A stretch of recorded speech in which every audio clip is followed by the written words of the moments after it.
Good day. I'm Gerald Goldfarb, your host, and this is the television program Inside Law. As our regular viewers know, Inside Law is a program where we try to present the general public with an inside picture of how the legal system works. Many of us nowadays, and for many years, have been recipients of fantasized views about the legal system. We used to look at the Perry Mason show. Now we have LA Law on the television.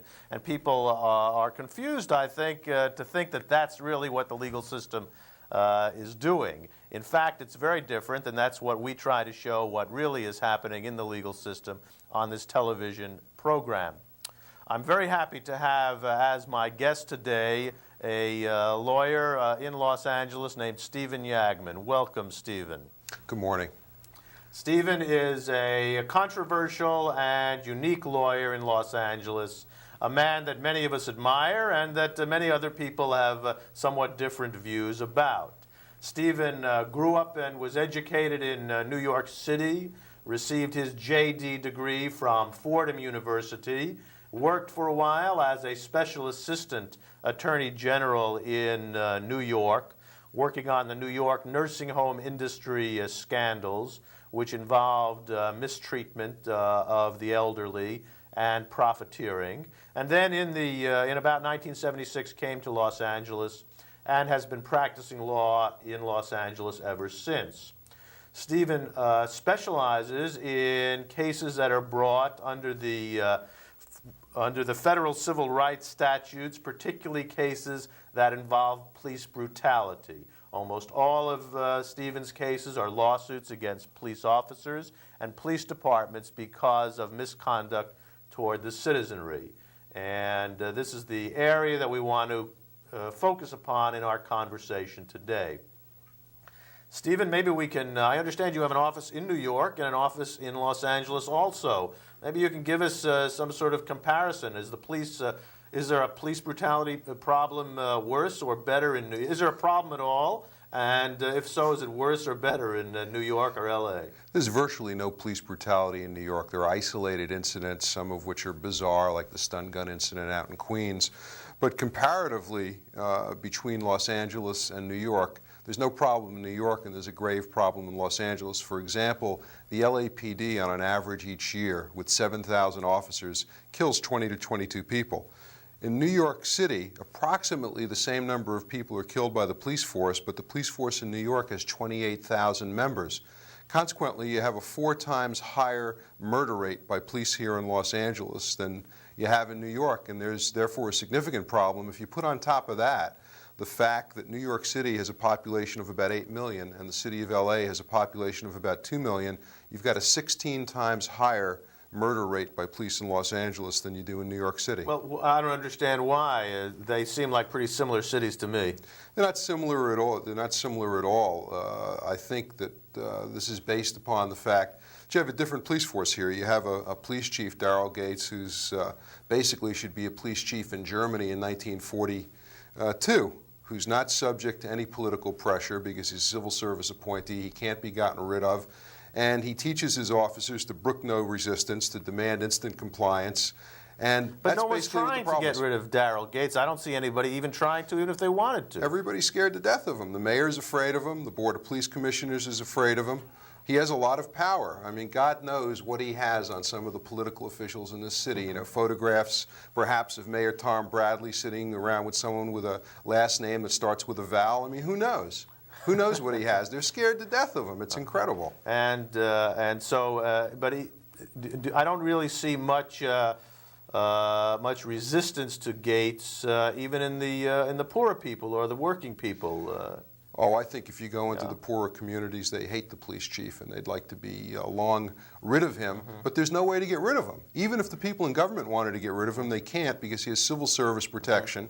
And he can't simply be terminated like, for example, the police chief in New York City, Benjamin Ward, who happens to be a black man, is subject to sit at the pleasure of the mayor. And if there's a problem with the police chief in New York, the police chief leaves very quickly. So you say that the police chief in Los Angeles sort of sets the tone for the department as a whole, but there must be more to it than that. Oh, absolutely. What is the more to it? Oh, I think absolutely the police chief sets the tone for the department. I think the rest of it is that a lot of the police officers here are younger. They're recruited from the Marine Corps. Many of them aren't married, and this is in comparison to the police officers in New York. They're young, macho, buck-type guys who want to go out and kick ass. And the police chief, through positive statements and omission, encourages them to go out and kick ass. And that's basically what happens. And is there a difference between the LAPD and some of the other law enforcement agencies in Southern California, like the Highway Patrol or the sheriffs? You find very, very few problems with the Highway Patrol, which is an excellent agency, because their training is different and the vibes they get from above are different. The LA County Sheriff's Department has problems, but not so many problems as the LAPD. And at the helm of the Sheriff's Department, you have Sherman Block, who's a real mensch. And when he gets his hands on something, he deals with it properly. The problem in the Sheriff's Department is that Sheriff Block runs it with a small cadre of people who are his friends and who have come up through the ranks with him, and he delegates a lot of his authority, and consequently the problems you have are with respect to things that Sherman Block doesn't have in his view. The main problems with the Sheriff's Department are in the jails, which are overcrowded, which are understaffed. The youngest sheriff's deputies get as their first assignment an assignment to the jail. They're not as experienced. And the jails are a big problem for the sheriff's department, but that's to be expected. You don't have many deputy sheriffs going out beating people up. It's a rare occurrence. Another area of difficulty of the sheriff's department is SWAT teams. They're overzealous, and they are frequently blowing people away. They sort of have a commando mentality. Is that They are commandos. Our office has had a number of cases against SWAT team members. They go out there, and their job is to take no prisoners. And frequently they don't take any prisoners, like that poor guy they blew away at the Van Cleef and Arpels jewelry robbery in Beverly Hills a few years ago. They were so anxious to fire their guns that they shot someone who was a hostage. That's unbelievable. Yeah, it is unbelievable. It's true.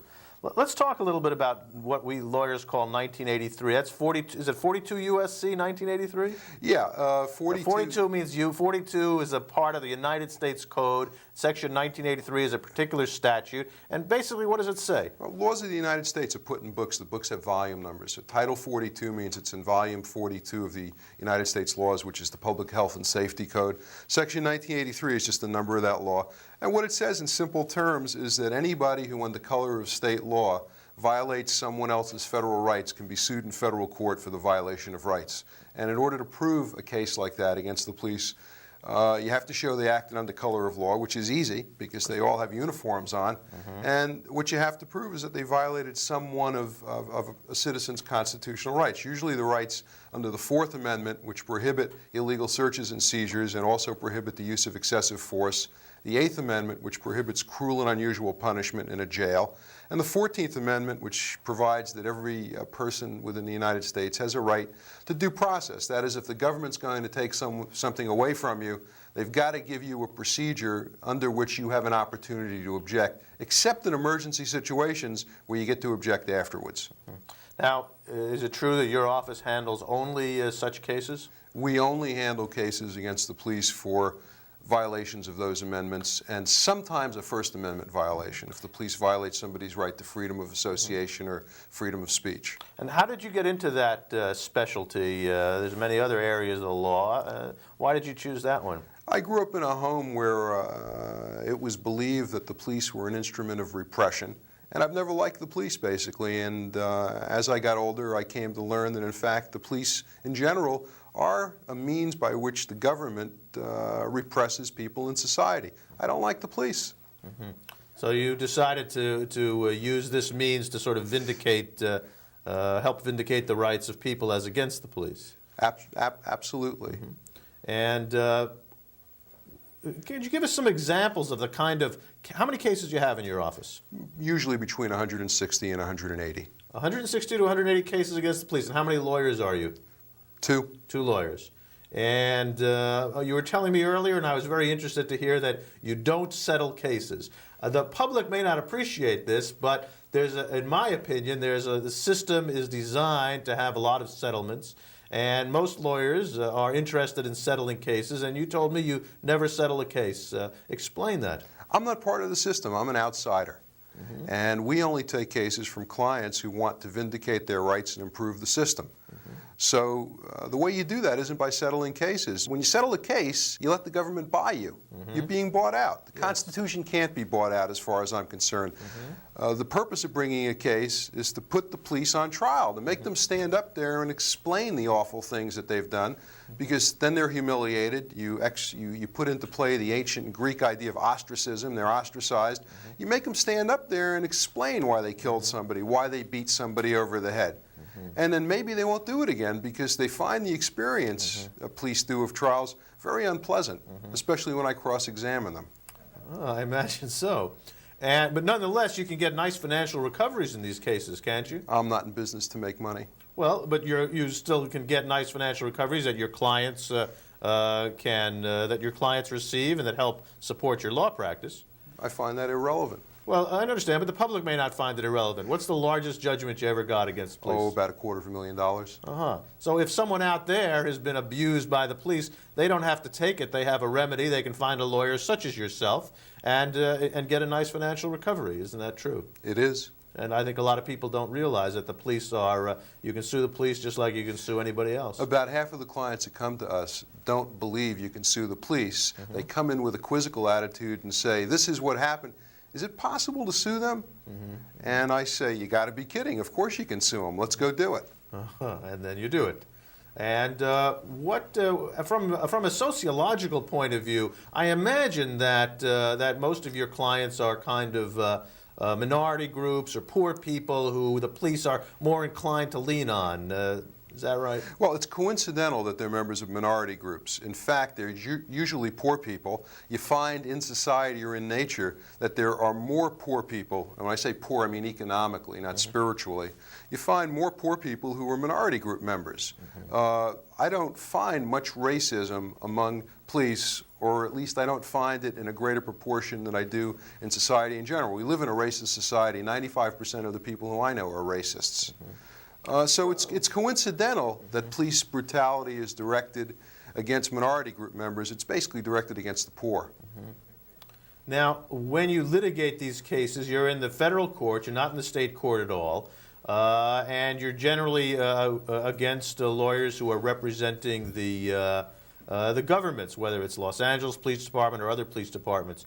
What kind of a quality of let me put it this way. In what way does the system, the judges and the lawyers on the other side, react to your lawsuits? Are they angry at you? Are they upset about this? Are they just kind of doing their business? Are the judges really willing to stand up for the rights of people? Well, the lawyers and the judges fall into two different groups. The lawyers are generally low-caliber attorneys who are working for a low hourly fee, and they're grinding out the papers, and they're generally unhappy and angry because I'm one of the few lawyers who makes them earn their money. I file a lot of motions. I do a lot of things in cases. I don't just go through the motions.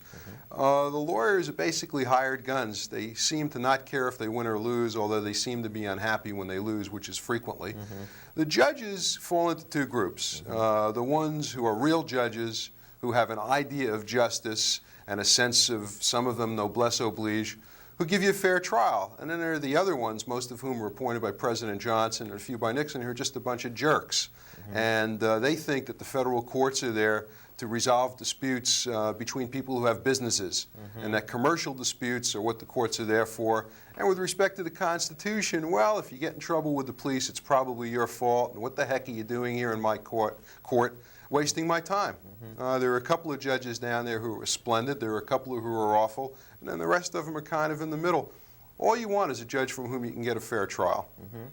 Now, let's say your case is assigned to a judge who you think is a poor judge. Are you stuck with that judge? In federal court, you're absolutely stuck with a judge if you get a judge who's a turkey. And if you have a judge who's a turkey, do you get jury trials in these 1983 cases? I never try cases without a jury, ever, no matter who the judge is, because any judge, no matter whom he or she is a member of the ruling class, simply by virtue of what they're doing.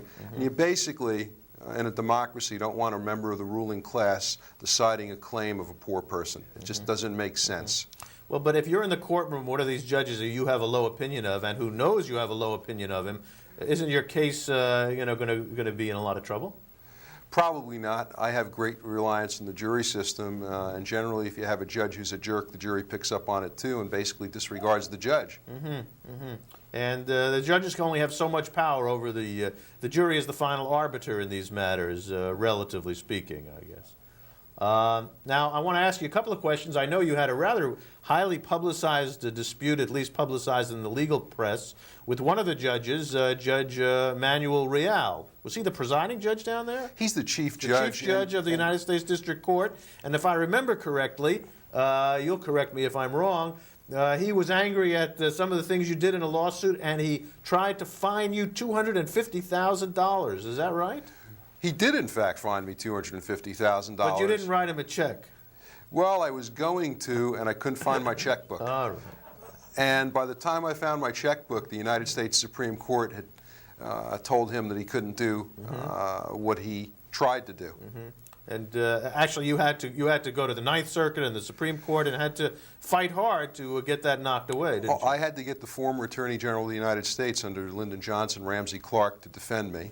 And we won at the Federal Court of Appeals, and Judge Reel still wouldn't do what he was told to do because he's a tyrant. And tyrants don't do what they're told to do, even by people above them. And then Judge Reel appealed it to the United States Supreme Court, and on December 1st, 1987, the Supreme Court basically told him to go jump in the lake. And so that sort of is behind you. Must be a problem when you before it's even behind you. What was it that you did that he thought was so terrible that you should be fined $250,000? I have no idea. Neither does anybody else, and that's why it was reversed.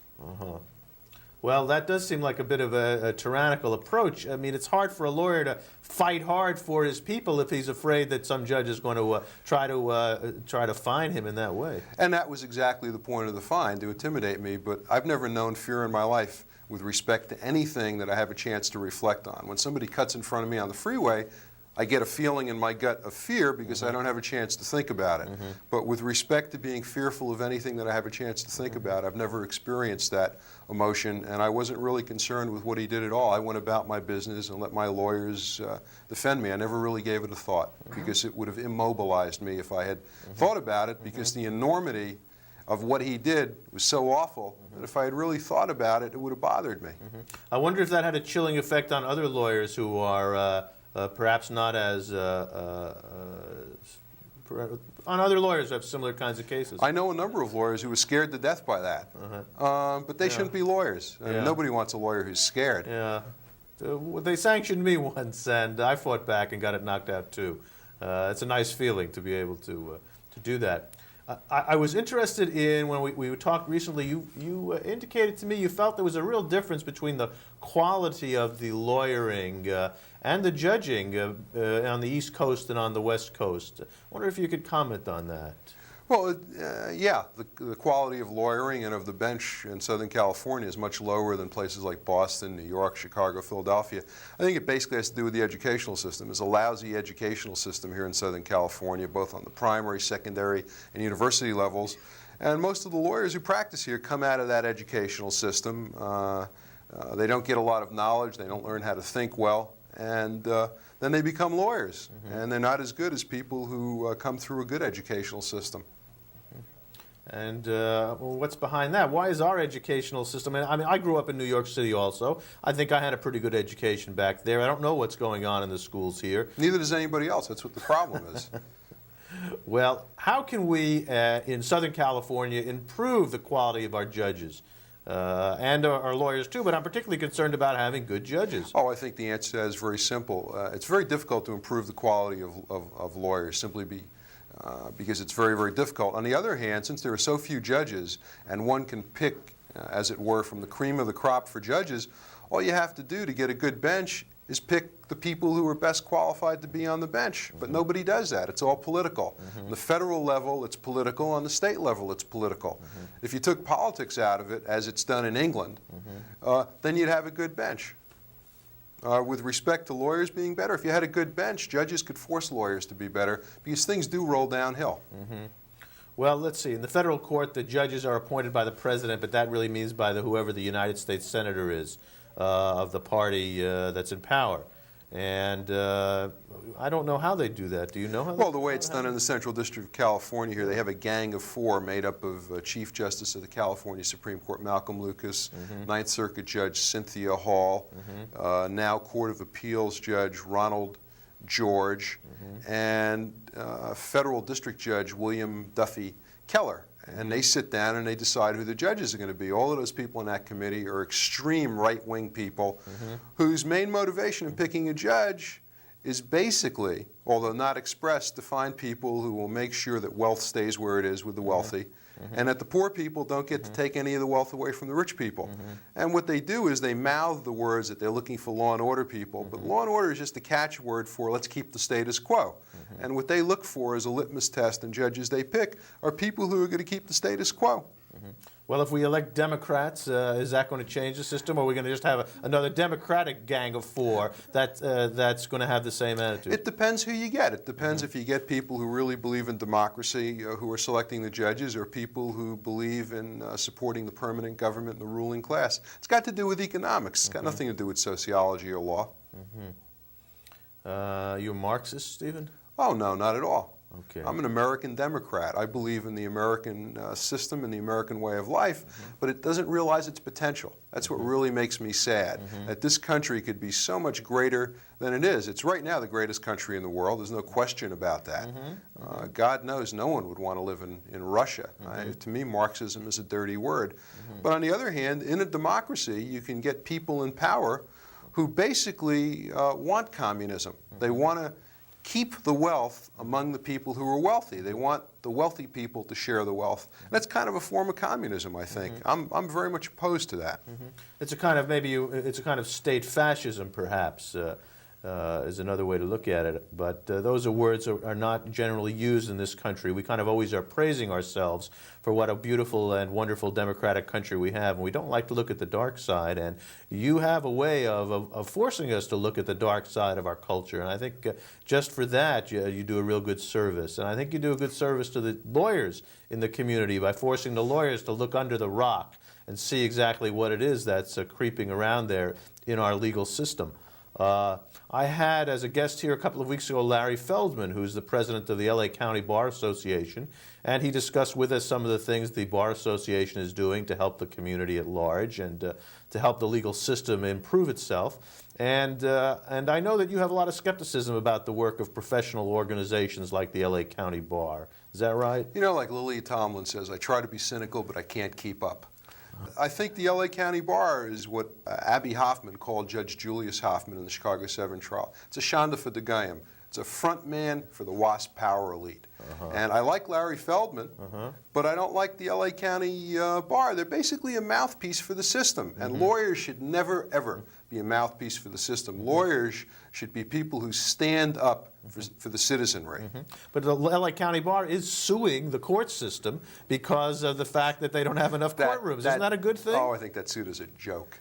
I think you don't think it's going to get it? It's just a publicity? It's a publicity. It's going to get nowhere. I mean, if they really wanted to get down and dirty and litigate, they would have done it a long time ago. They'd be doing it a lot harder. I think that's a joke. I think if I brought a suit like that, it'd be sanctioned for bringing a frivolous case.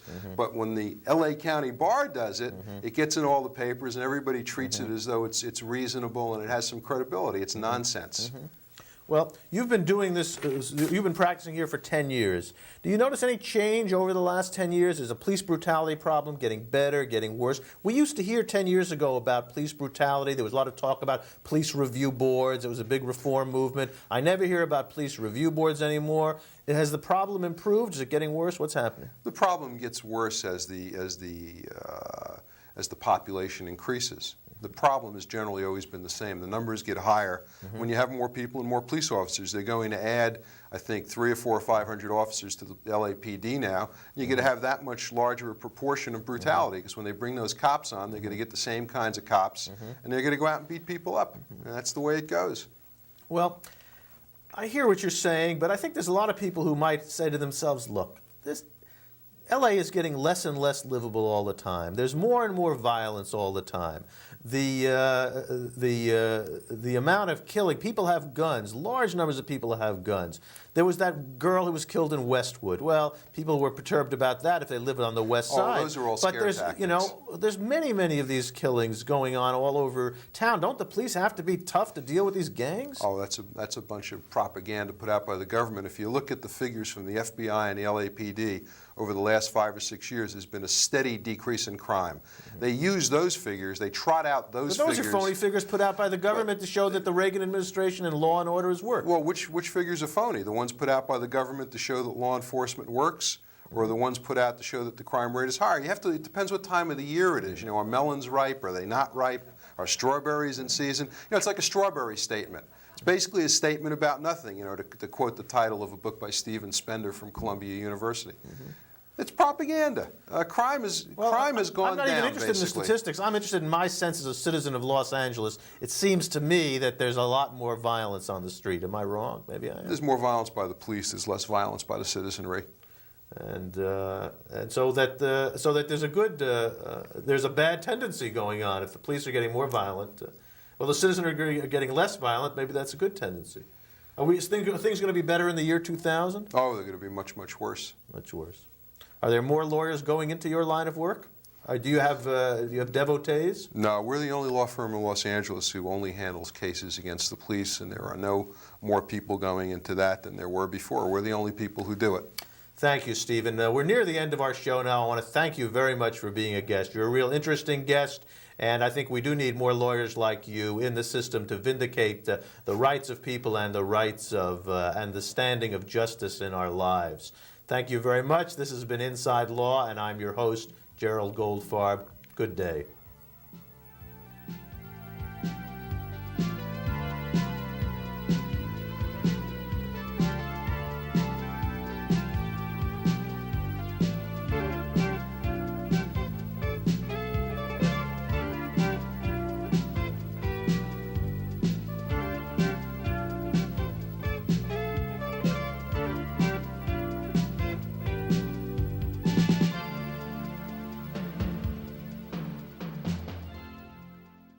For further information, please call Inside Law at area code 213-285-8599.